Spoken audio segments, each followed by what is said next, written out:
el examen completo de orina. El examen completo de orina tiene como finalidad poder evaluar la orina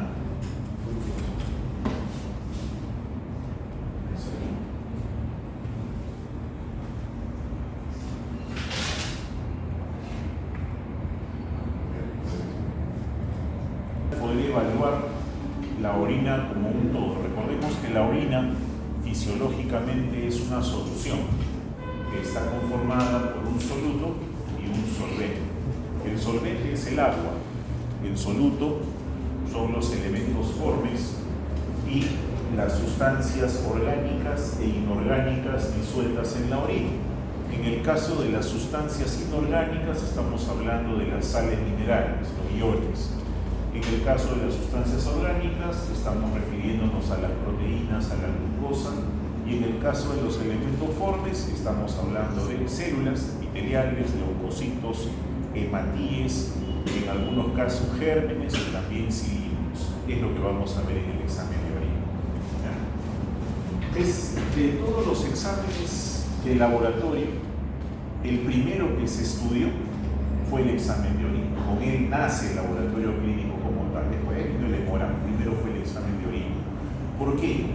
Porque la orina, al ser un fluido producto del metabolismo corporal, tiene varios componentes, refleja muchas veces la patología que tiene el paciente. Y cambios muy sutiles en la misma nos orientan a pensar en alguna etiología en particular o en alguna patología que podemos investigar. Ahora, el examen de orina tiene varias partes. Comienza con el examen organoléptico, el examen macroscópico, en el cual analizamos dos características fundamentales que vienen a ser el color y el aspecto. En algunos casos se considera también el olor de la orina, sobre todo cuando se trata de patología metabólica. Hay algunas alteraciones del metabolismo que condicionan la aparición de olores muy particulares en la orina. No el olor común de la orina, que sabemos que es un olor medio fétido, sui generis, sino olores muy particulares que vamos a describir más adelante. Luego viene el examen químico de la orina, realizado a través de la introducción en la muestra de orina de una tirita de plástico que contiene unas almohaditas de colores con diferentes reactivos y se complementa con el examen de sedimento finalmente, donde se observa la orina al microscopio para observar los elementos formes en ella. Entonces, esa es la definición del uroanálisis o examen completo de orina. Vamos a pasar a describir cada una de sus partes en detalle. Es importante, esta prueba es rápida de realizar, un examen de orina no demora más allá de 15, 20 minutos, rapidísimo, y me da información bastante confiable e importante respecto al estado del paciente, no solamente para hacer diagnóstico, sino también para poder monitorear cómo se encuentra ese paciente, inclusive en algunos casos ver el pronóstico que puede tener el paciente, de acuerdo a la evolución de la orina. Entonces, como todo examen de laboratorio, comienza con la colecta de la muestra. La colecta de la orina es importante, ¿por qué? Porque de la forma en que se colecte y la buena manera de colecta depende el éxito del examen. La orina tiene mucho falso positivo y mucho falso negativo referido a la colecta de orina. Si bien es cierto, la orina es un fluido normalmente estéril, puede llegar a contaminarse en algunas circunstancias, tanto en el momento de la micción como en el momento de la colecta, dependiendo del tipo de frasco o del tipo de componente que use para recolectar. Ahora, lo más común a observar es que el paciente miccione de manera espontánea, es lo más frecuente. Sucede con los adultos jóvenes, con la mayoría de adultos mayores y con los niños hasta cierta edad, miccionan espontáneamente. Se les puede desordenar, pedirle, no vaya al baño, traiga su muestra de orina. Ahora, ¿qué es lo que se recomienda para esa muestra de orina obtenida por micción espontánea? La orina, recuerden ustedes que fisiológicamente se produce a razón de 1 mililitro por segundo. Es más o menos nuestra tasa de producción de orina, después de haber habido filtrado, reabsorción, secreción.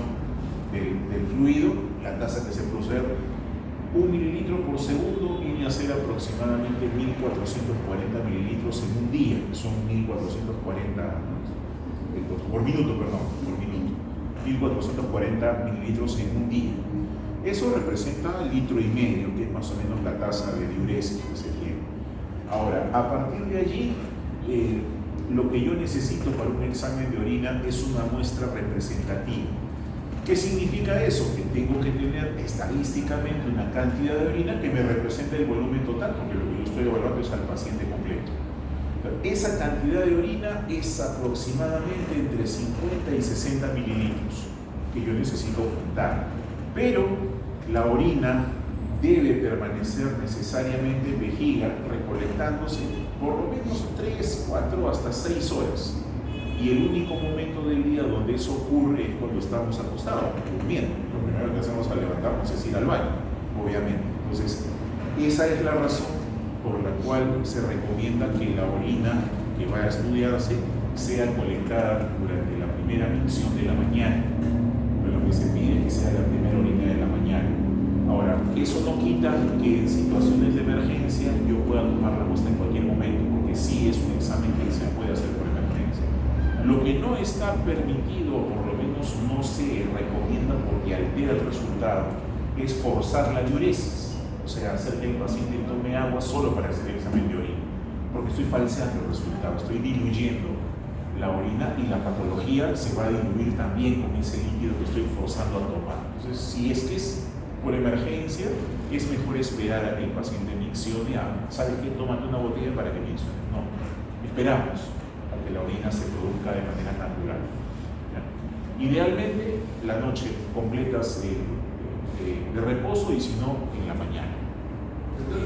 ¿Sí? ¿Es importante el ayuno en este caso? No, el ayuno es irrelevante en el caso de la muestra de orina, no es necesario, no influye, mejor dicho, las condiciones de ayuno o de comida en la colecta, no hay influencia ahí.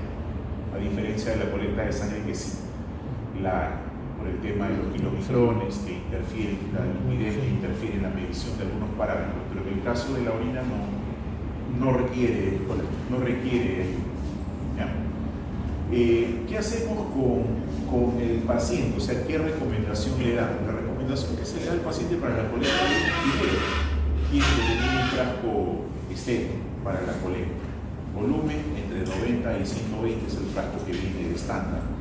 Segundo, al levantarse, lo primero que se pide es que haya aseo de las partes, tanto en el caso del varón como en el caso de la mujer. En el caso del varón, si el varón no está circuncidado, o sea, tiene el pellejo, debe retraerlo y lavarse con agua. Por la razón es que en la noche ocurre descamación de células del epitelio, que incluye el epitelio del prepucio. Entonces, si no se elimina, si no se lava, al momento de miccionar se van a meter células epiteliales y van a falsear el resultado. En el caso de la mujer sucede lo mismo, también va a ese barrera, por eso lo bajo. En el caso de la dama, igual, se recomienda que haya aseo y ese aseo debe hacerse solamente con agua, no se usa ningún tipo de antiséptico, jabón, detergente, solamente es agua. Y después de haber hecho ese aseo, recién pasa a la colecta de la muestra que incluye la eliminación del primer chorro de orina. Recuerden que el primer chorro se elimina por la razón de que el tercio distal del laboratorio tiene microbiota que debe ser arrastrada para evitar la contaminación. Después de ello se colecta medio frasco y inmediatamente se procede a el traslado o a la entrega al laboratorio. Como es un fluido que contiene restos orgánicos, tiende a pudrirse, se putrefacta rápido. Entonces el tiempo recomendado entre la colecta y el procesamiento es 1 hora, que puede ser hasta 2 horas en condiciones, pero si es más de ese tiempo, los elementos fuertes de la orina se van alterando. Y lo que yo voy a leer no es lo que se puede del paciente, sino lo que se produjo después. Eso me va a traer discordancia con los resultados, por eso se recomienda que sea a las 2 horas. En el caso de que el paciente no pudiese miccionar de manera espontánea, y a veces sucede que no miccione de manera espontánea, pero lo estás en la guardia, son las 10, 11 de la noche, llega un paciente de 60, 65 años con globo vesical y no puede miccionar, varón. Entonces, palpas en el lobo vesical, tiene antecedente de hipertrofia prostática, probablemente de la uretra constreñida por la uretra, ahorcada, pasa por el centro y no puede funcionar. Entonces, corresponde hacerle el proceso de cateterización de la orina, o sea, hay que correr una sonda. En la mayoría de casos, la sonda pasa, la orina sale, las colectas y no evacúa porque el globo hay que descifrarlo, hay que sacarlo. Pero puede ocurrir también que durante ese sondaje empieza a salir sangre, lo que puede suceder en un paciente, por ejemplo, con litiasis o en un paciente con cáncer. Entonces, en ese momento ya no insistes, retiras y procedes al siguiente procedimiento, que es la punción supracúbica. A ver, el procedimiento que sencillo, se funciona y se extrae la muestra tanto para evacuar como para el examen. En el caso de que el paciente ya tenga sonda, y hay casos donde ya la tiene, por ejemplo, ha sido operado recientemente y está con la sonda con su bolsita colectora, o tiene vejiga neurogénica con control de FIDE, está con la sonda, y la orina se está produciendo constantemente, no para. Si ustedes miran a los pacientes que tienen sonda, van a ver que corre un hilito, y ese hilito sigue hasta la bolsa colectora. De la bolsa jamás se saca. No se toma la muestra de la bolsa porque está recontracontaminada. Entonces lo que se hace es clampar la sonda.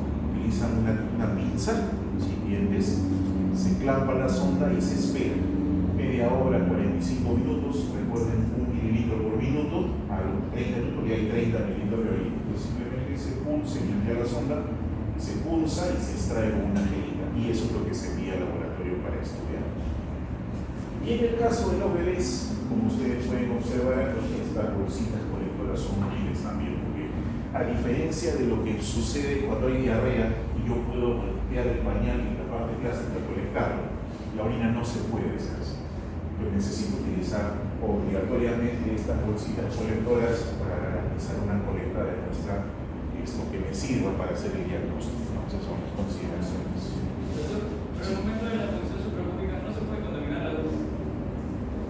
Claro, previo a la punción hacemos una antisepsia de la piel utilizando un antiséptico local, pero de hecho esta es la mejor muestra. Es la mejor muestra, la que bypassea justamente el tercio distal de la oreja, pero no la usamos mucho porque es invasiva, no tiene mucha comunicación, o sea, la posibilidad de perforar víscera, perforar el intestino, cuando hay globo vesical, el globo está por delante, así que se puede hacer, pero no es de rutina, preferimos no invadir, y la metodología no invasiva es la orina de chorro medio, el segundo chorro. Con respecto a la fase analítica, cuando ya llega la muestra al laboratorio, procedemos a examinar. Más o menos muestro el porcentaje de agua que tiene la orina y el resto es el soluble. Inclusive más, 97, 98% es agua y el resto es el soluble. ¿Qué es lo que vamos a examinar? Primero, en algunos lugares, en algunos sitios, en algunos hospitales, de repente, cuentan con equipos que hacen el proceso completo. Hay otros donde lo hacen de manera manual. Yo voy a explicar lo que se hace de manera manual, que es lo que más frecuentemente se utiliza. Entonces, dentro de ese examen tenemos la parte física, la parte química y la parte del sedimento. Empezamos con el examen físico. En el examen físico se valora fundamentalmente dos características.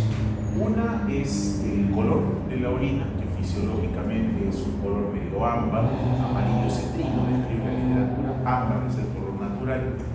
Y la segunda característica es el aspecto.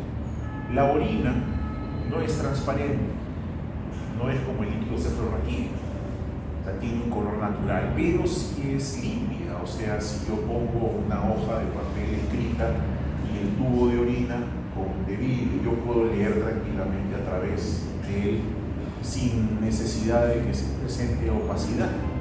Pues una orina normal no es turbia, o sea, la turbidez de hecho es expresión de patología, siempre. Y hay otras dos características más que se pueden valorar, que es la densidad en aquellos lugares que cuenten con este elemento que se llama densitómetro urinario. es un aparatito que te mide la densidad de la orina. Y también el olor, siempre y cuando sea pues, un olor sui generis, ¿no? Distinto, que vamos a describir. Pero empezamos con el color. La espuma ya no se No, la espuma, hay varios componentes que pueden alterar la tensión superficial de la orina. No es exclusivo de la proteína, si bien es cierto es más frecuente, no es único. Y si tiene espuma con orina, orina con espuma, si tiene orina con espuma, lo valoramos utilizando la tira. La tira se sumerge y esa sí te va a decir si realmente es proteína o no, porque hay otras sustancias que alteran también la tensión superficial, medicamentos, algunos alimentos, ¿no? O suplementos vitamínicos alteran la tensión superficial y te lo vuelven espumoso. No siempre es proteína. ¿Ya? En el caso del color, los colores de la orina pueden variar desde un café, rojizo, amarillo, azul o verde. Es más, hasta negro hay orinas de color negro. En el caso del color café, ¿qué orinas pueden causar que el color se altere y me aparezca más oscuro? Algunos medicamentos, no es el caso del metronidazol, un antibiótico utilizado para infecciones por anaerobios, se utiliza metronidazol y eso causa que la orina se oscurezca un poquito. Lo mismo sucede con la nitrofuratoína, la macrodantina que se usa para las infecciones urinarias, también ocasiona que la orina se oscurezca un poquito más. Cloroquina, levodopa, metildopa, hierro de extra, entre otros, son causas de oscurecimiento de la orina. Por lo tanto, ante la presencia de este tipo de medicamentos es importante preguntar si es que toman un medicamento. Otras causas de cambio de color, las hepatopatías. ¿Por qué? Porque el color de la orina normal lo da pues la globilinógeno, globulina. Y si el paciente tiene una patología en la vía biliar, por ejemplo, va a tener mayor cantidad de pigmento biliar en la orina, entonces va a verse más oscura, en otras palabras. Lo mismo sucede con la cirrosis, en algunos casos de hematuria y de hemoglobina. Color rojizo, también hay varios medicamentos, la fenotiazina, el ibuprofeno, la rifampicina, es uno de los efectos secundarios más comunes con la rifampicina o el enrojecimiento de la orina. Y en el caso de los alimentos, la beterraga, es lo más común. Comer beterraga o remolacha, las moras, a veces las fresas, causan que la orina salga de color rojo sin que eso sea patológico. Color amarillo naranja, la rifampicina también tiene esa característica, la fenazopirina, el pirilin, un analgésico de la vía urinaria, también ocasiona ese cambio de color. Y el jugo de zanahoria, y en realidad el jugo de los frutos que tienen abundante cantidad de carotenos, papaya, la papaya, la zanahoria, entre otros. Color azul, yo lo he visto con el metocarabamol, la indometacina. La orina cambia a un color gris azulado. Y lo mismo sucede con los espárragos, particularmente no me gustan los espárragos. Si alguien come y ha visto que cambia su orina ese color, pero se describe que con los espárragos también adquiere la orina un tono grisáceo, ¿no? Gris azulado. Color verde, bueno, la nicotina y las infecciones por pseudomonas, no sé si he visto, ¿no? El color verde, paciente con infección por pseudomonas y la orina era verdosa, pero era verdosa porque la pseudomonas produce un pigmento que es la tiocianina, la pioverdina, y eso tiñe en color verde. Orinas de color negro también, por ejemplo en las patologías de metabolismo del hierro, o las porfirias o las hemocromatosis. El paciente micciona normal, tú dejas la orina al ambiente, a la luz, y se oxida, y a los 30 minutos la orina está negra, todo de color negro, es característico también de ese tipo de patología. Entonces es importante valorar si el paciente toma algún medicamento cuando encuentra esos colores anormales o si toma algún tipo de alimento especial, algún tipo de dieta. En el caso del aspecto, la turbidez es lo que nos llama la atención. Si hay turbidez, significa que hay mayor cantidad de solutos en esa solución. Y esos solutos pueden ser tanto leucocitos como bacterias o células epiteliales o cristales, inclusive. ¿Qué es lo más frecuente de encontrar como causa de turbidez? Las infecciones urinarias, en primer lugar, y en segundo lugar, la contaminación con secreción vaginal, también es causa de turbidez. ¿Por qué la infección urinaria causa turbidez? Bueno, la infección urinaria causa incremento en la concentración de leucocitos en la orina, ya eso es causa de morbidez de todas maneras. El olor. La orina tiene un olor sui generis, es el olor amoníaco el que tiene, pero en algunos casos tiene olores distintos y que llaman la atención. Y no es que nosotros estemos oliendo, sino que al momento de destapar huele, o sea, el olor sale, llama la atención. ¿En qué casos? Patologías metabólicas, por ejemplo, en la enfermedad de jarabe de arce, el olor de la orina es azúcar quemado, clarito, o sea, como cuando queman el azúcar para hacer esto caramelo, igualito huele la orina. En el caso de la fenilcetonuria, la orina tiene un olor a hongo, como si estuviese hongueada. En el caso de la acidemia isovalérica, el olor a sudor de pies, sobre todo, el olor a queso. En la cistinuria y la homocistinuria, el olor a azufre, ¿no? Teniendo en cuenta que la cistina es un aminoácido con azufre, entonces el olor es por ahí. Y en la tirosinemia, el olor es a pescado o a repollo, un olor fuerte, característico de ese tipo de patologías. La densidad urinaria es el reflejo de la capacidad de concentración que tiene ese riñón en su funcionamiento, tanto la concentración como la dilución, pero también me permite valorar el estado de hidratación del paciente. Para un adulto, el valor de referencia de la densidad está entre 1.010 y 1.025. Lo que esté por debajo es hipo, lo que esté por encima, hiperdenso. ¿Cuáles son las causas de hiperdensidad de la orina? Pacientes deshidratados. Pacientes deshidratados tienen una concentración mayor de la orina, por lo tanto es más densa. El paciente con proteinuria, lo mismo, al aumentar el soluto aumenta la concentración. Paciente con glucosuria, misma razón. Paciente con secreción insuficiente de hormona tiroidea, con secreción inadecuada, también mismo problema. En los pacientes que han tenido procedimientos radiológicos y han usado contraste, tanto el yodo que se utiliza, por ejemplo, en las evaluaciones de la vía urinaria, ¿no? El urograma excretor, el yodo que se usa en la tomografía, ¿no? Inclusive se ha visto también este tema en el gadolinio que usan en la resonancia magnética. Entonces, esa es causa de hiperconcentración, hiperdensidad de la orina. Es pasajera, obviamente, ¿no? Porque con la diuresis eso se va eliminando. Y la hipodensidad con el uso de diuréticos hace que el paciente tenga pues, una menor densidad urinaria, diabetes insípida y polidipsia psicógena, pacientes que toman bastante agua, 4 o 5 litros al día. Pacientes con lesión renal, ya ese es un problema estructural, daño en el sistema de concentración y la gliconefilis. El examen químico. El examen químico incluye esta tirita reactiva que contiene diferentes almohaditas de colores, cada una con diferentes reactivos, diferentes parámetros a valorar, que se sumerge en la muestra de orina durante 5 segundos y luego se reposa un minuto y se realiza la lectura con este patrón de color, ya sea de manera manual o utilizando un equipo para ello. ¿Qué parámetros son los que comúnmente se evalúan? Primero el pH. El pH de la orina es ácido. La orina fisiológicamente es ácida. La función de que el objetivo de que sea ácida es de servir de barrera protectora frente a microbios. El microbio patógeno no crece en medios ácidos, tiene que alcalinizar la orina. Entonces la orina normalmente es ácida, pero estas tiras me dan un rango de medición bastante amplio, de 5 a 8.5. Este parámetro me permite valorar la capacidad de acidificación que ocurre en la orina, que fundamentalmente se da a nivel tubular. Entonces, indirectamente, si el pH está conservado, yo puedo asumir de que la parte tubular de la nefrona está intacta, no hay problema no está allí.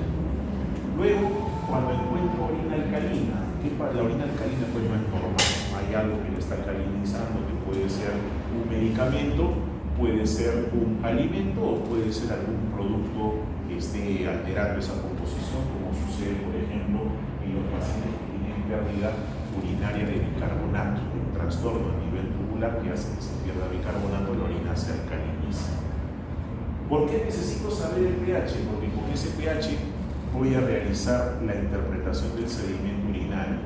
Normalmente las sales minerales presentes en la orina se eliminan, pero cuando el pH se alcaliniza, esas sales minerales se precipitan, formando microlitiasis.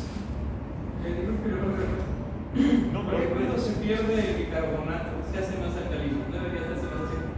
Debería, pero parece que al momento de combinarse con la anhidrasa carbónica presente tampona, se termina elevando el pH en el fluido. Como es líquido, se termina tamponando.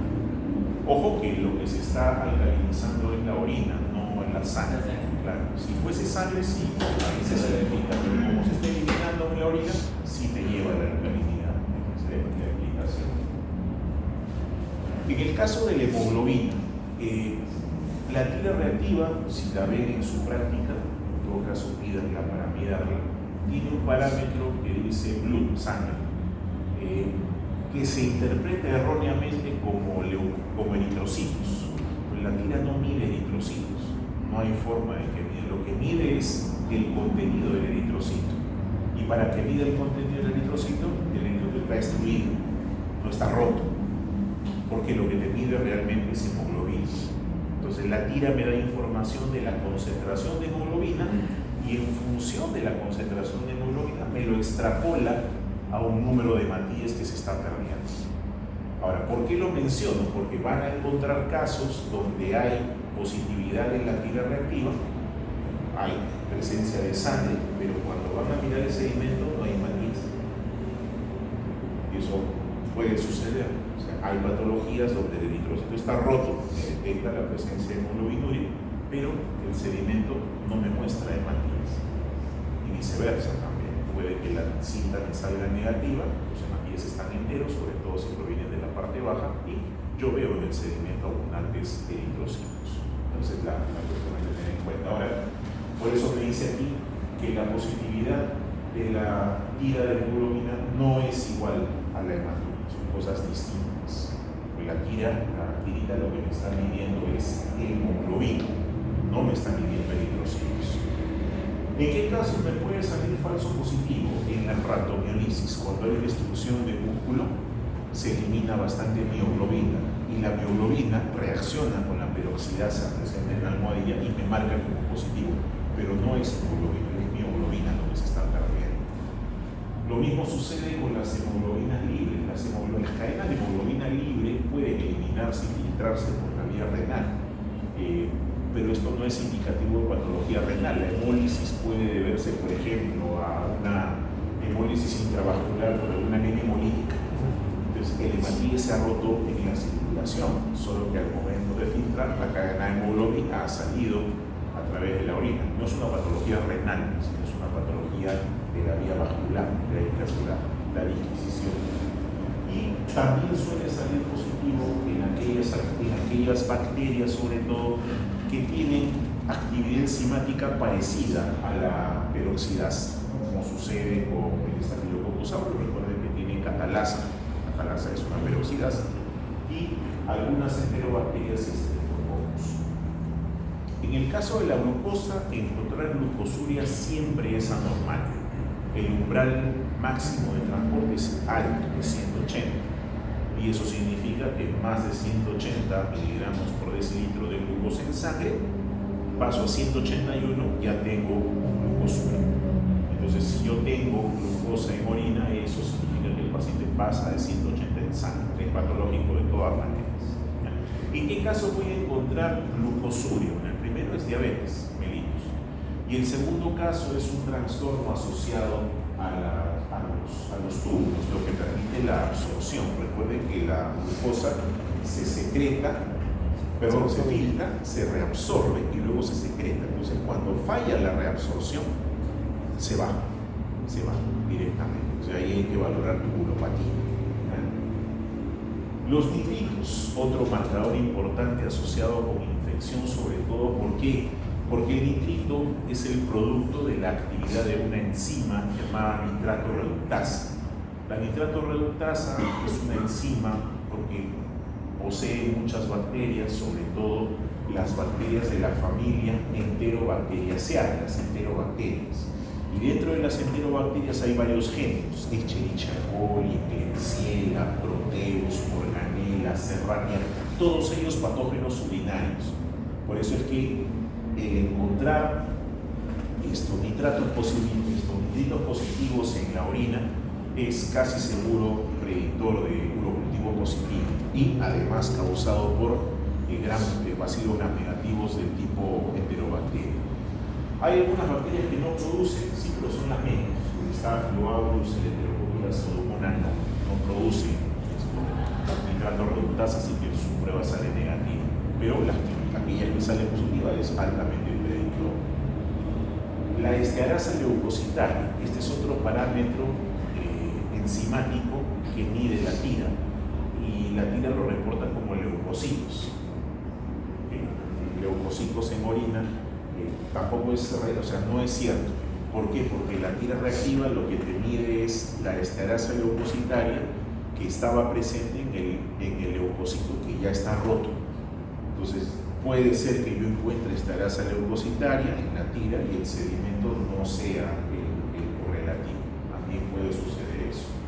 Ahora, ¿en qué casos me puede salir falseada la estearasa leucocitaria? En el caso de que el paciente tenga hiperproteína, o sea, tenga proteinuria franca. En la proteinuria franca y en la glucosuria se enmascara la presencia de leucocito y me sale como negativo. Lo mismo sucede en pacientes que toman estos antibióticos beta-lactámicos, la cefalexina y la cefalexina, y el aminoglucósido tobramicina también me va a producir un falso negativo. ¿En qué casos me va a salir positivo? Miren que la estearasa leucocitaria es altamente sensible para infección urinaria. ¿Se acuerdan de la primera clase? La definición de sensibilidad era la capacidad que tiene la prueba para detectar todo lo que pueda ser probablemente positivo, pero le dice además que es poco específica. O sea, el hecho de que te salga positivo puede que tengas algunos falsos positivos también por ahí metidos con respecto a la infección urinaria. Ejemplo, ¿en qué casos la estearasa leucocitaria me sale positivo y no es infección urinaria? Tienes en tumores de vejiga, tienes en nefrolitiasis, en cuerpos extraños, en ejercicio extremo. ¿Por qué? Porque son situaciones en las cuales hay inflamación. En el ejercicio extremo, si nosotros le tomamos la muestra de orina a un paciente que ha corrido maratón, vamos a encontrar su tira positiva para leucocitos y vamos a encontrar también, si le tomamos un hemograma, leucocitosis. Es una reacción del cuerpo al estrés de la maratón, producir mayor cantidad de leucocitos.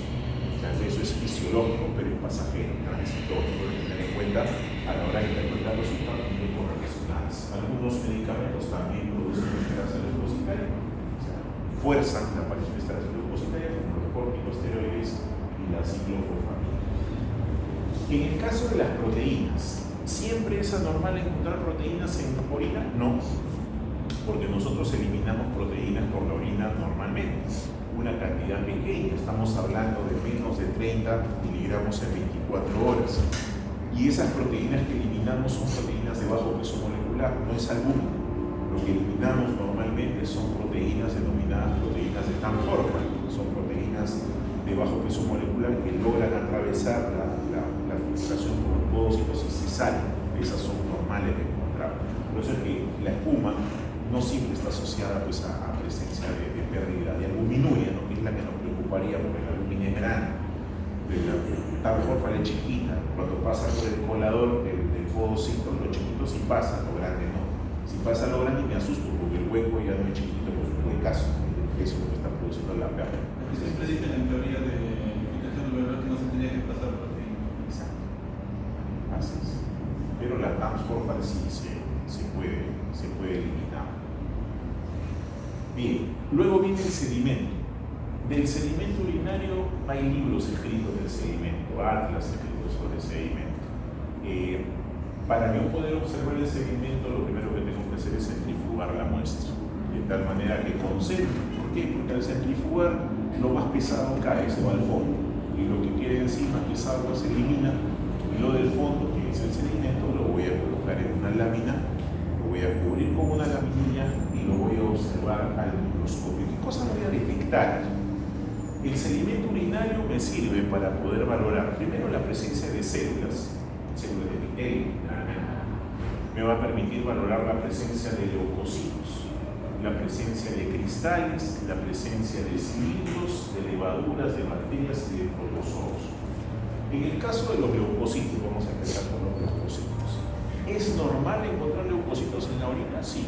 La literatura describe que hasta 5 leucocitos por campo en orina centrifugada es normal de encontrar. Ahora, esos leucocitos en su gran mayoría son polimorfonucleares, o sea, son neutrófilos, están aquí. Ahora, ¿en qué casos yo voy a encontrar más de 5 por campo? O sea, lo que se llama leucocituria. Lo voy a encontrar en procesos inflamatorios de vía urinaria, ojo que habla de procesos inflamatorios, no necesariamente infecciosos. ¿Qué cosa me puede ocasionar un proceso inflamatorio en la vía urinaria? La caída o la bajada de una litiasis. ¿Por qué? Porque el cálculo, la litiasis es como un cuchillo que va rompiendo o rasgando el urotelio. Y al rasgar el urotelio se produce una reacción inflamatoria que produce citoquinas que atraen leucocitos hacia ese lugar, pensando que es una infección. Los leucocitos llegan, caen a la orina, pero no es una infección como tal. Hay un problema inflamatorio. A eso se le llama piuria estéril. El hecho de que haya leucocitos incrementados en orina en ausencia de infección se denomina piuria estéril. ¿Y en qué caso lo vemos? En fiebre, lo vamos a ver en pacientes con malaria, en pacientes con dengue, en pacientes con Zika, en pacientes con chikungunya, en pacientes con tifoidea, en pacientes con fiebre de Malta, van a tener durante los episodios de fiebre leucocituria. No tienen infección urinaria. ¿Por qué hay leucocituria? Por la elevación de la temperatura y la inflamación que se desencadena alrededor de ella. Vamos a tener también en pacientes con litiasis, con cuerpos extraños y en pacientes que tienen infecciones por tuberculosis. Eritrocitos, ¿es normal encontrar eritrocitos? Sí. ¿Hasta qué cantidad? Se describe que hasta 3 hematíes por campo en la orina centrifugada y hasta 5 en la orina sin centrifugar podemos encontrar. El problema no es encontrar hematíes en la orina, el problema es encontrar hematíes deformados en la orina. Porque el hematíe puede proceder no necesariamente de la vía urinaria, puede haber una lesión a nivel vesical, por ejemplo una cistitis, Staphylococcus saprophyticus causa cistitis hemorrágica. Su patogenicidad hace que se meta al urotelio por debajo del epitelio transicional y lo levanta. Como consecuencia, inflamación y también salen leucocitos, sangre. Entonces es patología de la infección, pero no tiene, es patología de vejiga. Pero sin embargo yo veo en el examen de sedimento urinario un hematíe arrugadito, un hematíe inclinado, se le dice, como los que están aquí, dismórfico. Eso sí viene de arriba. El hematíe dismórfico, ¿por qué sale así? Porque sale del epitelio renal, pasa por el glomérulo y al momento de pasar por el asa de Henle, donde hay diferencia de concentraciones de las concentraciones de sal, se arruga.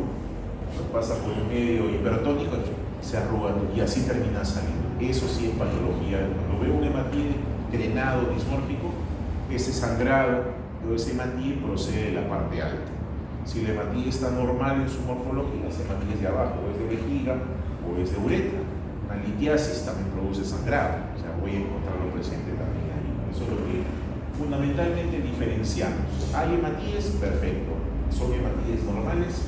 Son hematíes drenados. Si son drenados, son de arriba. Si son normales, son de abajo. Pasa. Algo de las diferencias entre las hematurias glomerular, o sea, la que mantiene la parte alta, y la no glomerular, que puede ser de cualquier otra parte de la vía urinaria, y justamente recalcando la presencia de hematíes dismórficas, mayor porcentaje que es en la glomerular, y en la no glomerular es bien raro encontrarlos. Luego vienen las células epiteliales. Hay 3 tipos de células epiteliales en la muestra de orina que pueden observarse. Una de ellas no es patológica, pero es indicativo de calidad de muestra, y 2 de ellas llegan a ser patológicas dependiendo de su cantidad y su ubicación. En el caso de las células escamosas, estas células escamosas o de epitelio pavimentario forman parte de la parte superior de la parte de la cavidad vaginal y también de la uretra. Esa es la razón por la cual se recomienda que el paciente se haga la limpieza, porque suelen descamarse y es un criterio de aceptación de muestra, porque yo puedo observar células escamosas, que son estas, son células planas con bordes definidos y un núcleo excéntrico. Son células que yo puedo ver normalmente en un campo 5, 4, 3. Pero si yo observase más de 20 células en un solo campo, esa muestra se pide otra muestra. Me altera completamente la calidad, porque al haber tantas células planas, me esconde lo que está abajo. No sé qué cosa hay debajo. Entonces, prefiero pedir otra muestra. Luego vienen las células de transición, las células de epitelio transicional o células de urotelio también les dice. Estas células comienzan en la pelvis renal y terminan en la parte superior de la uretra. Estas células están presentes cuando hay proceso inflamatorio de cualquier etiología. Su morfología es hexagonal, en algunos casos medio redondeada, pero hexagonal fundamentalmente. Y la tercera, que es la que se asusta cuando la ven, es la célula tubular-renal. La célula tubular-renal es cúbica en su morfología, es epitelio cúbico. Y cuando se desprende, se redondea un poquito, parece un redondito, pero es característico por el núcleo grande que tiene. Y estas células sí proceden de los epitelios tubulares, tanto proximal, distal y colector. Me habla netamente del daño tubular. Cuando vemos ese tipo de célula, el paciente o ya está en necrosis tubular aguda o está entrando en necrosis tubular aguda en insuficiencia renal. Aquí en la imagen podemos ver a la célula epitelial escamosa. Vemos aquí lo que es un leucocito, algo más pequeño, lo que es el hematín, un grupo de células de urotelio y esto de acá que se llama cilindro hialino, que lo vamos a ver hoy. Y eventualmente puede verse pues microbios. Aquí estoy viendo bacterias, no sé qué será, solo veo que es un bacilo, nada más. Si quiero saber qué es, habrá que saber función, si quiero saber cómo se llama y todo, habrá que sembrarlo y identificarlo. En el caso del sedimento, para las células epiteliales no se suele usar colorantes, porque no es necesario, se puede observar la morfología tranquilamente. Pero a veces se añade para poder resaltar una característica, como en este caso después, directamente célula de epitelio escamoso, pavimentoso, igual que esta. Estas dos corresponden a célula de epitelio transicional y este de aquí sí es célula de epitelio renal, o sea, de epitelio tubular. Los cilindros. Los cilindros son estructuras que se forman por enlentecimiento del flujo de la orina o detención del flujo urinario. Imagínense que los leucocitos van bajando por las vías urinarias y de pronto hay una detención. Entonces llega un leucocito y atrás llega otro, y atrás otro, y atrás otro, y forma un embotellamiento de leucocitos. Eso es un cilindro. Explicado y los cilindros tienen varias composiciones, puede ser proteínas, etc., como vamos a ver ahorita. Pues estas estructuras longitudinales se llaman cilindros. Algunas no tienen traducción patológica, como los cilindros formados por la proteína de Nance-Hoffman. Otras sí lo tienen, que son los cilindros formados por elementos fuertes, ya sean proteínas o células, o pueden ser leucocitos, eritrocitos o la degeneración de estas células también. Cilindros urinarios de cuatro orígenes. El cilindro hialino, que es un cilindro de proteína solamente. El cilindro eritrocitario, que es de eritrocitos, matíes. El cilindro leucocitario, leucocitos. Y el cilindro granular, que corresponde a la degeneración de estos dos cilindros. ¿Y por qué se degenera? Porque se queda más tiempo detenido.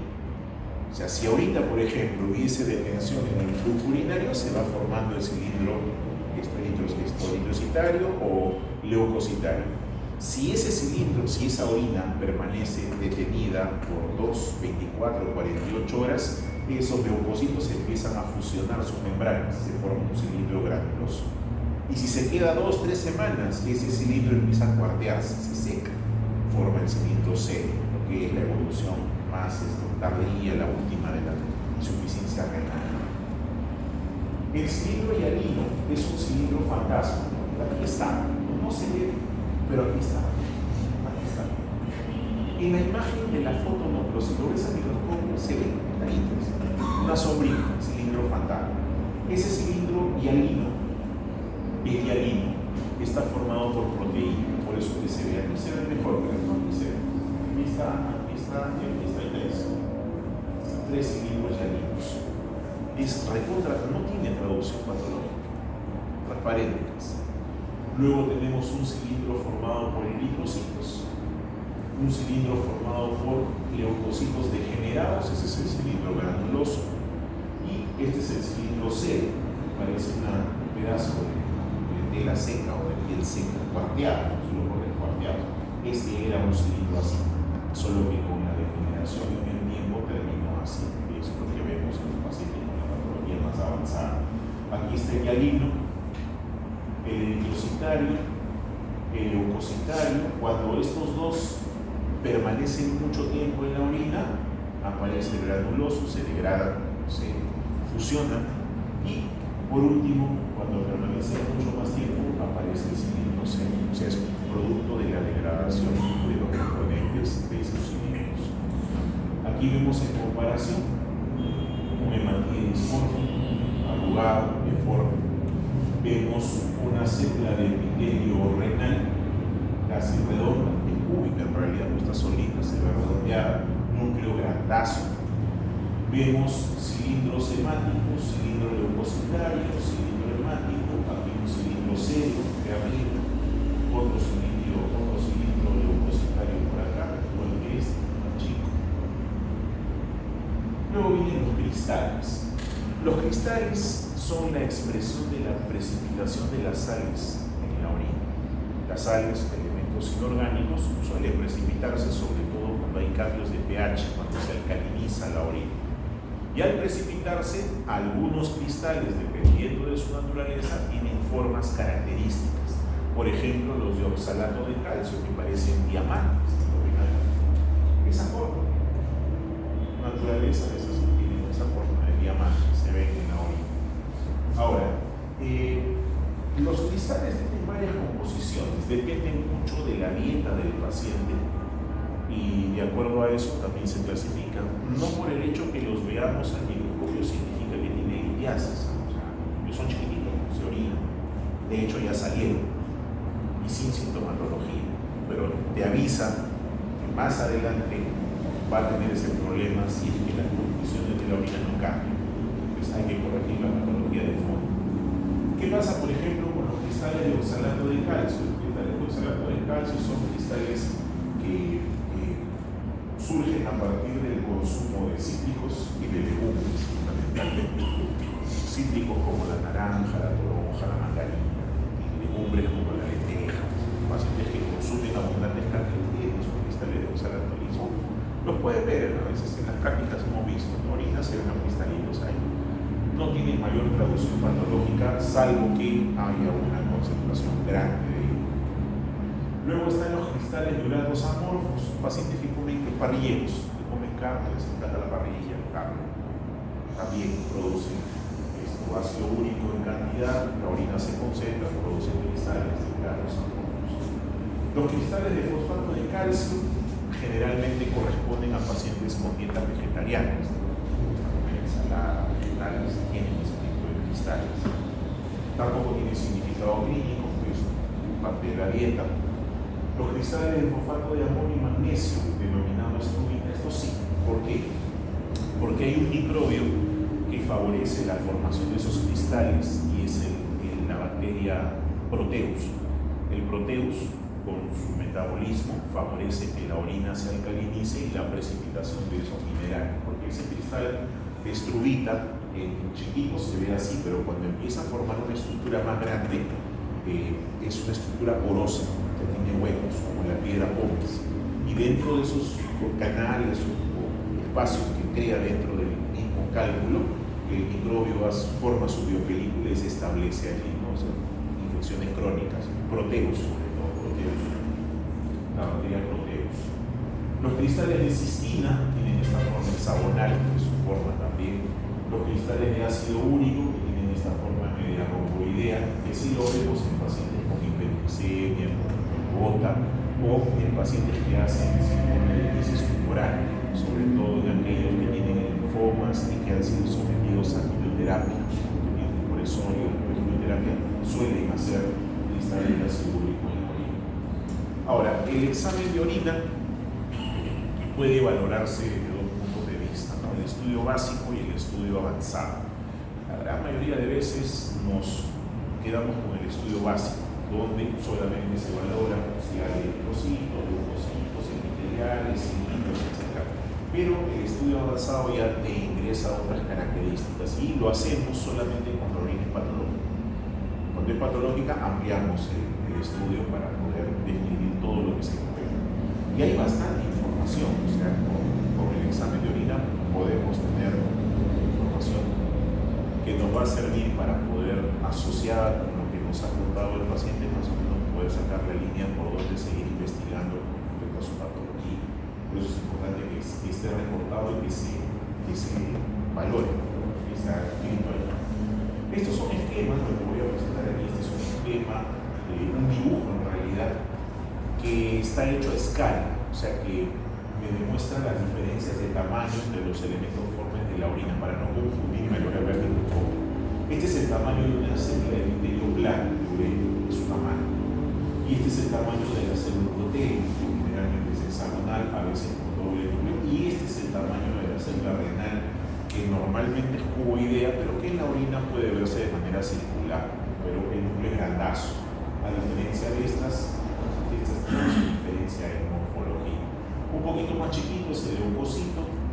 El piocito es aquel leucocito que ya está muerto, o sea que ya terminó su ciclo de vida, una infección y muere. No son inmortales nuestras células. Los eritrocitos y estos son los dimórficos, entonces más o menos para ver la diferencia de tamaños. Usamos tinciones en el sedimento, casi no usamos, salvo algunas indicaciones puntuales. Donde, por ejemplo, cuando veo gérmenes en el sedimento, quiero saber si son gram positivo, gram negativo, pleóritas, uso gram, piño de gram, se ve poco gram positivo, así los gram negativos. También se puede utilizar, por ejemplo, en el caso de que observe grasa en la orina. A veces se ven gotitas de grasa, son refringentes. Quiero estar seguro que es grasa. Un programa que se llama Sudan 3. Colocar eso y se ve la gotita de grasa. Patologías donde se eliminan líquidos por la orina, nefrótico por ejemplo, se puede ver líquido. Otras tinciones las dejo acá, en el caso del ácido acético, para poder distinguir entre eritrocitos y leucocitos. A veces la hematuria en grandes cantidades me puede opacar, hay tanto eritrocito que el leucocito queda enmascarado, no lo veo. Que para poder mirar le echo ácido acético. El ácido acético destroza la hematía y me deja solamente el núcleo del leucocito, me lo destaca, o sea, me le da realce. Pero con eso yo puedo hacer el conteo, porque necesito cortar de todas maneras cuántos leucocitos hay en esa muestra. Ya en la posanalítica lo que hacemos es el correlato de lo que hay en el examen versus lo que tiene el paciente. Importante, de hecho, es un examen asequible, que lo puedes hacer en realidad en cualquier momento, pero que te puede dar información importante, valorable. Y de aquí en adelante lo que voy a mostrar son algunas imágenes de sedimento con su dibujito al costado que corresponde al esquema que se observa. Por ejemplo, acá es una orina normal, pero células de uretra claras, veo leucocitos, los cristales de oxalato de calcio, veo bacterias, nada que llame la atención. Aquí lo mismo, también es orina normal, hay más células de epitelio, probablemente por poco acero, no hay una sola adecuada, hay bastante células epitelial, no hay mayor trascendencia. Esta sí es anormal, porque estoy encontrando abundante leucocito. ¿Cuántos leucocitos hay? Acá hay más de 100. ¿Cuál es el leucocito? Este de aquí, el cerebro más de 100 al ojo. Unas cuantas células epiteliales, 1, 2, 3, 4, 5, 6, 7, 8, 9, 10, 11. El resto son leucocitos 100, donde otro es más son leucos. Eso, ¿dónde lo veo? Una cistitis. Paciente con infección urinaria baja, cistitis, ahí eso. Orina normal en vía urinaria ascendente. ¿Por qué? Porque me llama la atención estas células de urotelio que no se ven en la parte baja.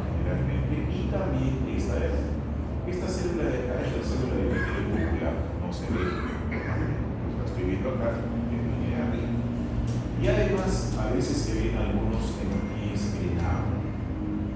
Otra orina normal de vía alta, y estamos viendo otra célula de urotelio, dos piocitos de diferente tamaño. Orinas de tubo intersticial, o sea, la patología tubular es la que me da los cilindros. Acá estoy viendo cilindros, que contienen células, cilindros.